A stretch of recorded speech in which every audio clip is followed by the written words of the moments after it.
E quando chegou a hora de Golias se gloriar, ele foi atrás de Golias e disse: o Deus do céu permitiu-me libertar um cordeiro da boca de um leão, da boca de um urso. E ele sabia que não tinha sido uma funda, foi o poder de Deus que estava com ele, foi ele que trouxe aquele cordeiro de volta. É o que dizemos hoje: Deus tem Davis esperando por aí, sim, Senhor, que estão alimentando as ovelhas do Pai. E de vez em quando um tumor vem, ou câncer salta para fora das mãos do médico, isso não detém esse Davi. Ele vai imediatamente lá atrás desse sujeito com uma pequena funda e pedir qualquer coisa em meu nome e será concedido. Não me importa, os médicos podem rir, todos os demais podem zombar. Ele vai atrás mesmo assim, trazendo aquela ovelha de volta ao aprisco. Ele é filho de Deus. Tire sua mão dele. Derrubou-lhe então o leão, se ergueu, o agarrou pela barba e o matou. Um rapazinho ruivo, provavelmente 89 libras, 36 ou 40 quilos. Notem, Melquisedeque, rei de Salém, que é rei da paz, sendo que, de fato, Salém fica do outro lado da colina, é o rei de Jerusalém. Quem era? Exatamente quem era? Rei de Jerusalém, sendo que Jerusalém foi primeiramente chamada Salém, que era paz. Jerusalém foi isso antes de ser chamado Jerusalém. Era rei de Jerusalém, ele era rei de justiça, rei da paz, rei de Salém. Ele não tinha pai, não tinha mãe, não tinha princípio de dias, nem fim de vida, não tinha descendência. Quem é esse? Notem. Depois da batalha terminar, depois da vitória ser ganha, notem o que ele disse. Melquisedeque, versículo 18, capítulo 14, Gênesis. E Melquisedeque, rei de Salém, trouxe pão e vinho. E era este sacerdote do Deus Altíssimo, e abençoou-o, e disse: bendito seja Abrão, pelo Deus Altíssimo, o possuidor dos céus e da terra. E bendito seja o Deus Altíssimo, que entregou os teus inimigos nas tuas mãos, e Abrão deu-lhe o 10º de tudo. Vamos ler um pouco mais. E o rei de Sodoma disse a Abraão: dá-me a minhas pessoas e os bens toma para ti. Abraão, porém, disse ao rei de Sodoma: levantei minha mão ao Senhor, o Deus Altíssimo, o possuidor dos céus e da terra. Escutem como ele abreviou isso. Como ele deu isto a ele, jurando que desde um fio até o fecho de um sapato, não tomarei coisa alguma. Não, coisa alguma. E possas dizer, e de tudo do que é teu, para que não digas: eu enriqueci a Abrão, salvo tão somente o que os jovens comeram. Notem, este Melquisedeque, assim que se encontrou com Abraão vindo da matança dos reis, o mistério de Deus agora sendo descoberto. Quem foi ele? Ninguém não consegue encontrar história dele, porque ele não teve pai, não teve mãe, não houve tempo quando começou, não houve tempo quando morreria. Então, quem foi? Ele ainda está vivo, nunca teve princípio, por isso não poderia ter sido outro senão Elohim.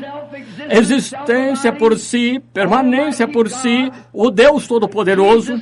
Jesus teve pai, Jesus teve mãe, Jesus teve princípio de dias, Jesus teve fim de vida terrena, mas esse homem não teve nem pai nem mãe. Amém! Nem pai nem mãe. Jesus teve tanto pai quanto mãe. Esse homem não teve nem pai nem mãe. Amém. E o que fez ele depois que a batalha terminou, depois que Abraão assumiu sua posição, depois que a igreja assume sua posição, somos chamados à adoção de filhos pelo Espírito Santo. E quando cada homem assume sua posição, o que Deus o chamou a fazer e fica até o fim do caminho, indo atrás dos perdidos, primeiro Paulo tira todo o pavor disso. Por isso, agora, se você é chamado, se você não está entusiasmado em sua mente por algum tipo de teologia, se realmente nasceu do Espírito, então Deus o predestinou antes da fundação do mundo, colocou o seu nome no livro da vida do Cordeiro, e agora nos reunimos para nos assentarmos nos lugares celestiais em Cristo Jesus, um povo santo, uma nação santa, povo peculiar, sacerdócio real, oferecendo sacrifícios espirituais a Deus, isto é, os frutos dos nossos lábios, dando louvor ao seu nome. As pessoas chegam e dizem, aquelas pessoas são loucas, claro que são, a sabedoria de Deus é louca para o homem, a sabedoria do homem é louca para Deus, são contrárias.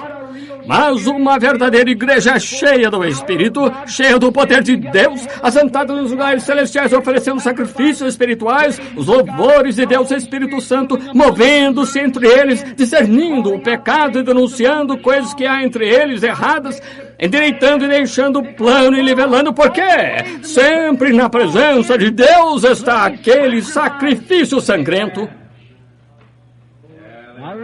Agora lembre-se, estudamos isso esta manhã, você não foi sangue pelo sangue, você é mantido salvo pelo sangue, mas você foi salvo pela graça, através da fé, crendo.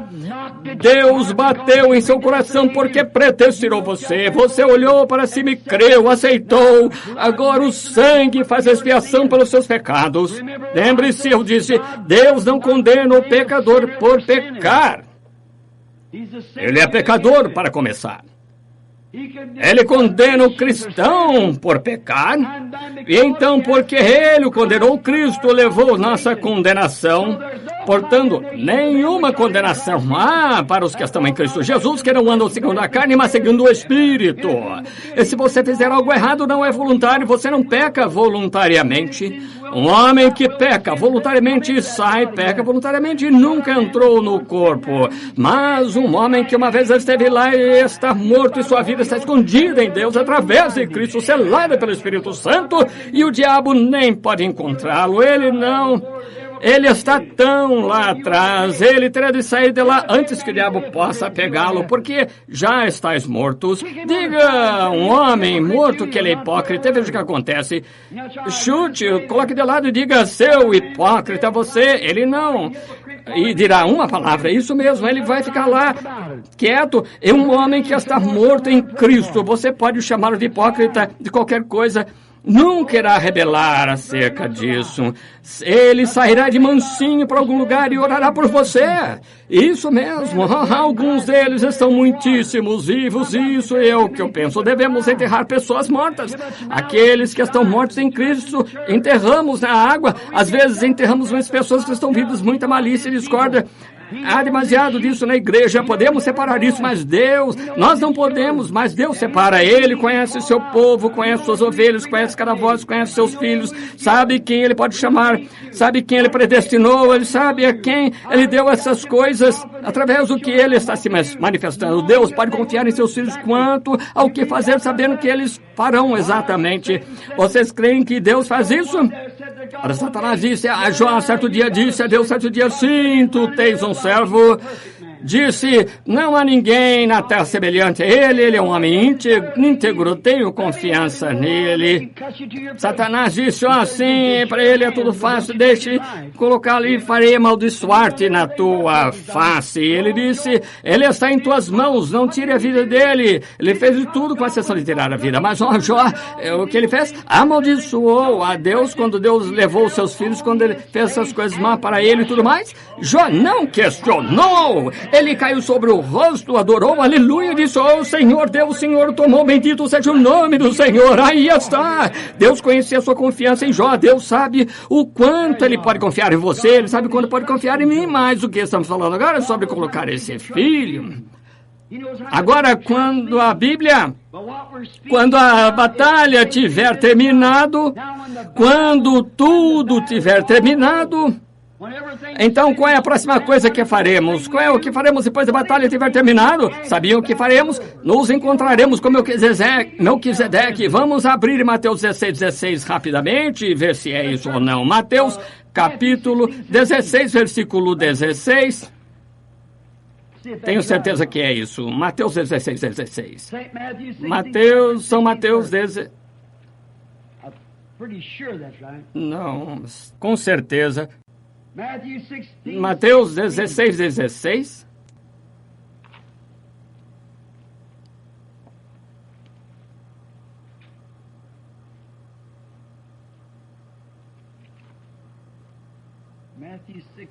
Mateus, não, está errado, não poderia estar tão perto.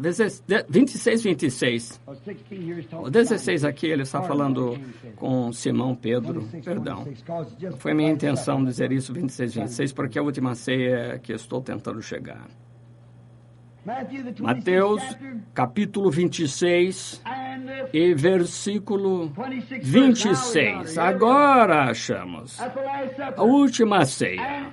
E quando comiam, Jesus tomou o pão e, abençoando-o, o partiu e o deu aos seus discípulos e disse: tomai, comei, isto é meu corpo.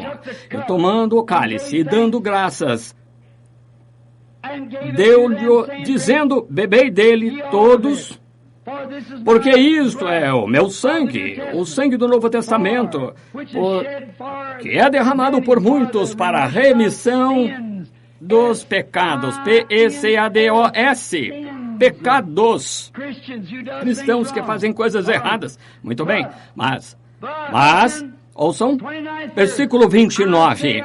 Digo-vos que desde agora não beberei do fruto da vide até que aquele dia em que o beba de novo convosco no reino de meu Pai. O que? A mesma coisa que Melquisedeque fez depois que Abraão conseguiu sua posição. Colocou seus homens em ordem e venceu a batalha e voltou para casa. E Melquisedeque saiu com pão e vinho. Depois que a batalha terminar, então comeremos a ceia das bodas com o Senhor Jesus no novo mundo. Oh, bendito seja o nome do Senhor. Muito bem. Os mistérios da sua vontade, segundo o seu beneplácito. De volta agora a Efésios 9, que propusera em si mesmo, na dispensação da plenitude do tempo. Lembrem-se que acabamos de estudar isso. Efésios, capítulo 1, versículo 10. Na dispensação da plenitude do tempo. Agora aprendemos que a plenitude do tempo está esperando o quê? A plenitude de todo o tempo. O tempo em que o pecado cessará. O tempo quando a morte cessará. O tempo quando a enfermidade cessará. O tempo quando o pecado cessará. O tempo em que todas as perfeições, aquelas coisas pervertidas que o diabo perverteu, cessarão. Quando o próprio tempo cessará. Notem, de tornar a congregar em Cristo todas as coisas na dispensação da plenitude do tempo, tanto as que estão nos céus como as que estão na terra. Todas as coisas em Cristo, como eu disse esta manhã, todas as pequenas pepitas que encontramos, essas importantes coisinhas, você pode poli-las em Gênesis, em Êxodo, em Levítico, e trazê-los de um ponto a outro. E em Apocalipse, acabarão sendo Jesus, tome José, Abraão, Isaac, Jacó, Davi, qualquer dessas pepitas, esses homens de Deus, e veja se não vê Jesus Cristo em cada um deles. De tornar a congregar em Cristo todas as coisas. Agora, um pouco mais. Agora o versículo 11. Em quem também obtivemos uma herança. Oh, uma herança. Alguém tem que lhe deixar algo para você herdar, certo? Uma herança. Que herança temos? Que herança eu tinha? Eu não tinha. Mas Deus me deixou uma herança quando colocou meu nome no livro da vida do Cordeiro antes da fundação do mundo. Você diz, agora espere um minuto, irmão. Jesus fez isso quando morreu por você? Não, ele não fez. Jesus veio comprar aquela herança para mim. Leia a próxima linha. Nele, digo, em quem também obtivemos uma herança, havendo sido predestinados, conforme o propósito daquele que faz todas as coisas segundo o conselho da sua boa vontade. Deus, antes da fundação do mundo, como anotamos através da lição, vocês, como vimos, Deus era existente por si próprio, como nele estava o amor, nele estava ser Deus, não havia nada para adorá-lo, nele estava ser Pai. Ele estava sozinho, nele estava ser Salvador, nada perdido, nele estava ser curador. Esses são os atributos dele, não havia nada lá, sim, seu próprio ser, seu próprio bom conselho produziu essas coisas para que ele pudesse, através desse homem, Cristo Jesus, congregar tudo isso de novo. O olho não viu, o ouvido não. É de admirar que seja uma coisa misteriosa. Olhem, nos predestinou para esta herança. Se sou uma herança certa de algo, se Deus está batendo no meu coração, dizendo, William Branham, eu te chamei muito tempo atrás, antes da fundação do mundo, para pregar o Evangelho. Eu tenho uma herança. Uma herança da vida eterna. Agora Deus enviou Jesus para tomar essa herança real, torná-la real para mim, porque não havia nada que eu pudesse fazer para herdá-la. Estava vaga, era válida. Não havia nada que eu pudesse fazer, mas na plenitude do tempo, Deus enviou em seu próprio bom tempo Jesus, o Cordeiro, morto desde a fundação do mundo. Seu sangue foi derramado para que eu pudesse ir à minha herança. Para ser o quê? Que herança? A filiação. Para ser um filho de Deus. E agora isso pode sufocá-los bastante, mas sabiam que os homens que são filhos de Deus são deuses amadores? Quantos sabiam? Quantos sabem que Jesus disse isso? A Bíblia, Jesus disse, não disse a vossa própria lei que sois deuses? E se chamais deuses aqueles, porque Deus disse em Gênesis 2 que eles eram deuses, porque eles tinham pleno domínio sobre a amplidão do mundo. Ele lhes deu domínio sobre todas as coisas, ele perdeu sua divindade, perdeu sua filiação, perdeu seu domínio, e Satanás tomou posse. Mas, irmão, estamos esperando as manifestações dos filhos de Deus que voltarão e tomarão posse outra vez. Esperando a plenitude do tempo, quando a pirâmide chega ao topo, quando os filhos plenos de Deus serão manifestados, quando o poder de Deus sairá caminhando, aleluia, e tomará de Satanás todo o poder que ele tem. Sim, Senhor, pertence a ele. Ele é o Logos que saiu de Deus. Isso é verdade. Que era o Filho de Deus. Então ele fez o homem, aquele pequeno Deus. Ele disse, se chamam aqueles a quem a palavra de Deus foi dirigida, os profetas. Se os chamam deuses, a quem a palavra de Deus foi dirigida, e Deus mesmo disse que sim, que eram deuses. Ele disse a Moisés, eu te fiz um Deus. E fiz Arão, teu profeta. Amém.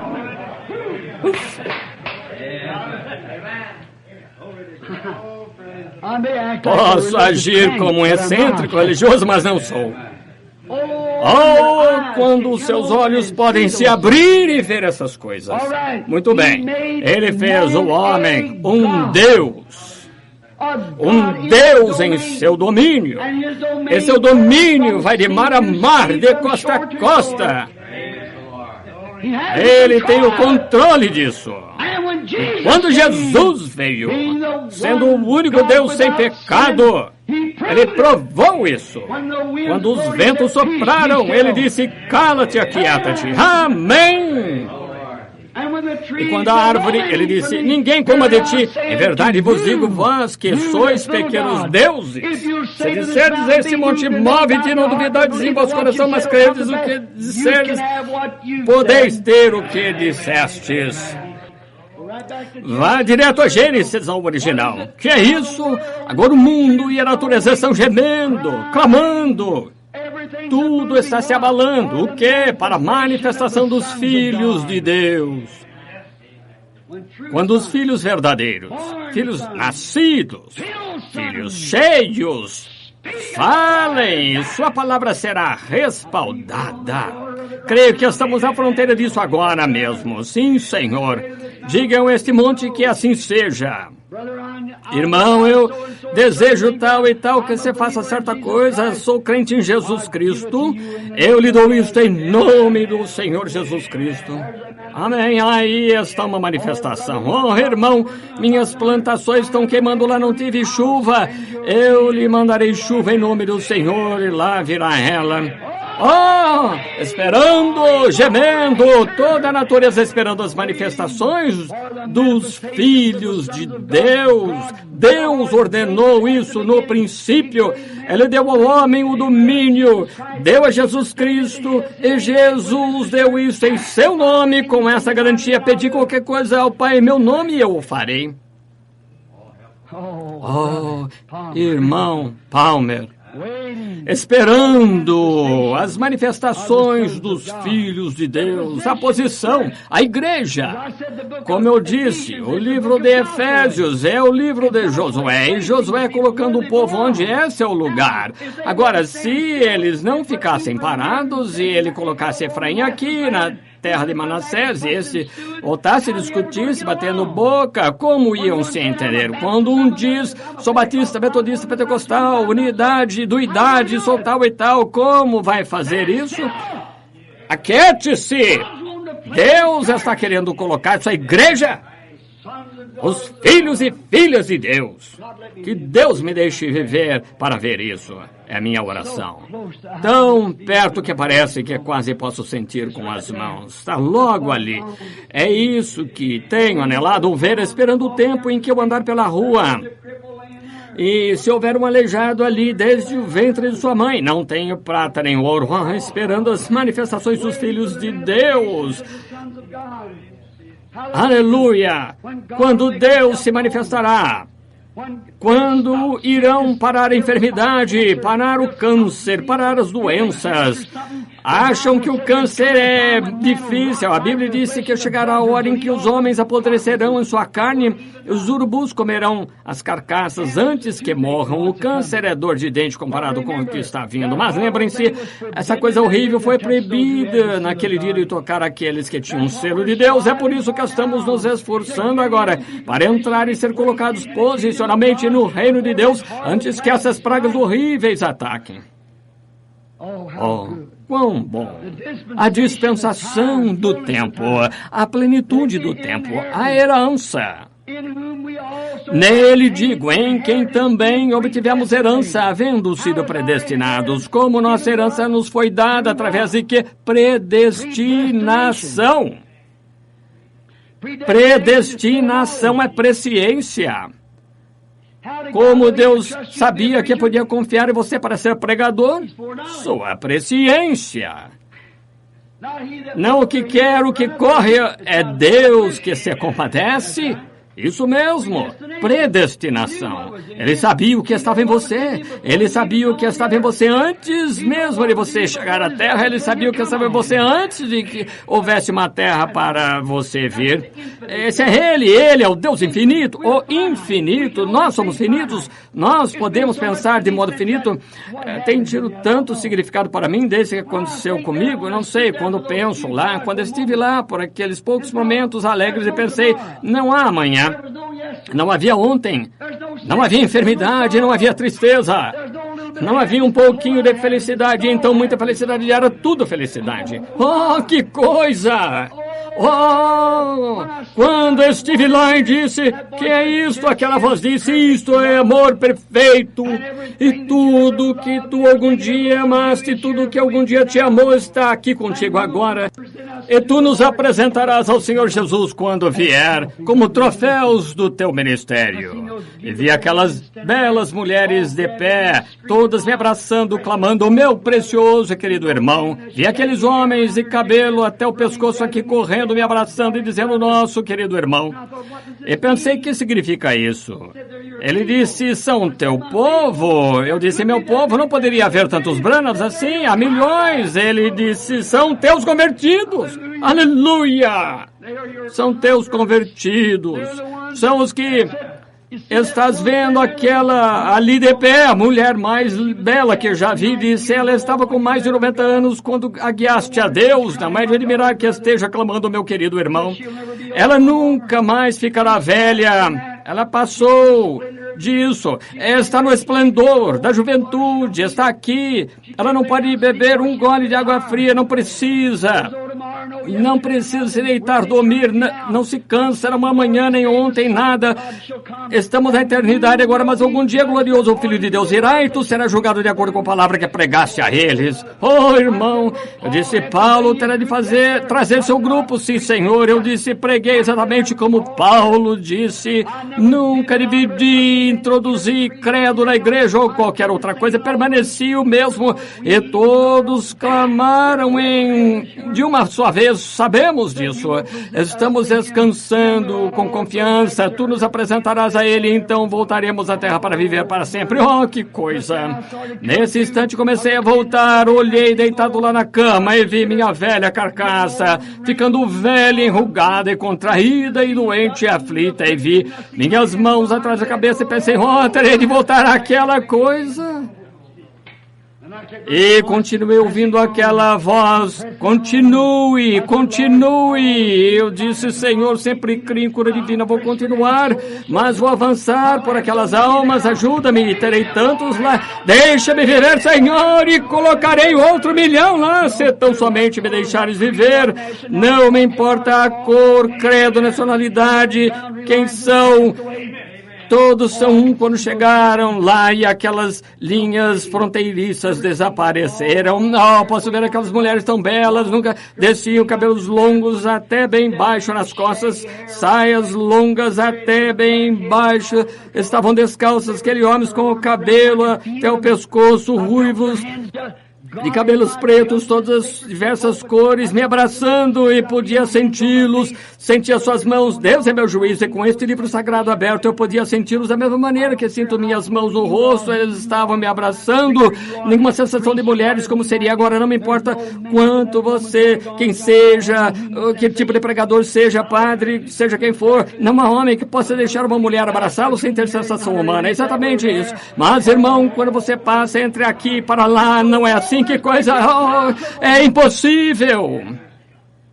É tudo amor, tudo é verdadeiro, um verdadeiro irmão e tudo é uma verdadeira irmã, não há morte, tristeza, ciúme, nada, não pode entrar lá, isso é perfeição, é pelo que estou me esforçando, é pelo que estou me colocando, e disse, ó Senhor, é pelo que estou aqui na igreja, tentando colocar a igreja em ordem, dizendo a você, irmão, irmã, que é só uma coisa que pode entrar nisso, que é amor perfeito, não porque você é o Tabernáculo Brano, a igreja metodista, batista, essas coisas são boas e devem ser, mas, ó amigos, vocês, não porque você falou em línguas, lançou no espírito, expulsou demônios, moveu montanhas com a fé, tudo isso é bom, mas ainda assim, a menos que esse verdadeiro amor perfeito esteja aí, era onde o amor perfeito estava, e é a única coisa que irá deixá-lo entrar, é isso, e a única coisa que pode ficar lá, é a única coisa que havia, oh, que coisa, é uma adoção, Deus, antes da fundação do mundo. Agora, vamos nos apressar, concluir este capítulo, mesmo assim, se é possível, nos próximos 10 minutos. A quem também obtivemos uma herança, herdamos o quê? A vida eterna, havendo sido predestinados como? Todos entendem? Vocês clamaram a Deus? Não, Deus é que chamou vocês. Algumas pessoas dizem, eu realmente busquei a Deus. Você não buscou, nenhum homem jamais buscou a Deus, é Deus buscando o homem. Jesus disse, ninguém pode vir a mim se meu Pai o não trouxer primeiro. Veja, é a natureza do homem fugir de Deus. E você diz, isso é o que me incomoda. No entanto, ao pregar a vocês, não fiquem na mesma condição em que têm estado, mudem agora. Ouçam-me enquanto digo isto, assim diz o Senhor. Eu nunca me chamei disso, eu não sou, mas vocês me chamam de seu profeta, de profeta. O mundo crê nisso, em torno do mundo, milhões e milhões e milhões de pessoas. Já falei direta ou indiretamente a 10, 12 milhões de pessoas ou mais, falando diretamente.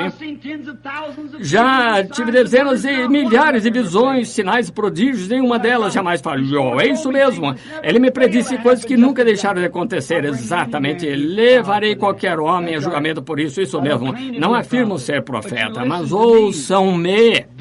Assim diz o Senhor. Será preciso amor perfeito para colocá-lo naquele lugar, pois é tudo que havia lá. Não importa o dinheiro, demonstrações religiosas, boas ações você tenha feito, o que quer que seja, isso não terá valor nenhum naquele dia. Vai exigir amor perfeito. Assim, o que quer que faça, deixe de lado tudo até que esteja tão cheio do amor de Deus que possa amar aqueles que o odeiam.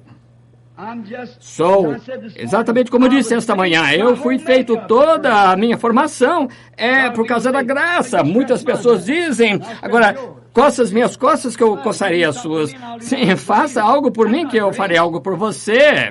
Isso não é graça. Graça é se suas costas estão coçando, mesmo assim eu vou coçar. Quer que coce as suas ou não? Você me dá um tapa no rosto e diz, minhas costas precisam coçar um pouquinho, precisam. Eu coçarei.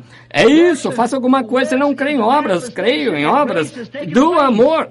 São obras, são uma manifestação de que a graça aconteceu. Não vivo fiel à minha esposa por achar que ela me divorciaria, ou se eu não viver, ou vivo fiel a ela porque eu a amo. Não prego o evangelho por achar que iria para o inferno se não pregasse. Prego o evangelho porque eu amo a ele. Certamente, vocês acham que eu cruzaria aqueles mares tempestuosos, aviões mergulhando, movimentando-se no mar, relâmpagos e tudo mais, todos gritando e rezando Ave Marias, e pelo avião, as pessoas balançando, prendendo o cinto de segurança e o piloto dizendo combustível suficiente para mais 15 minutos.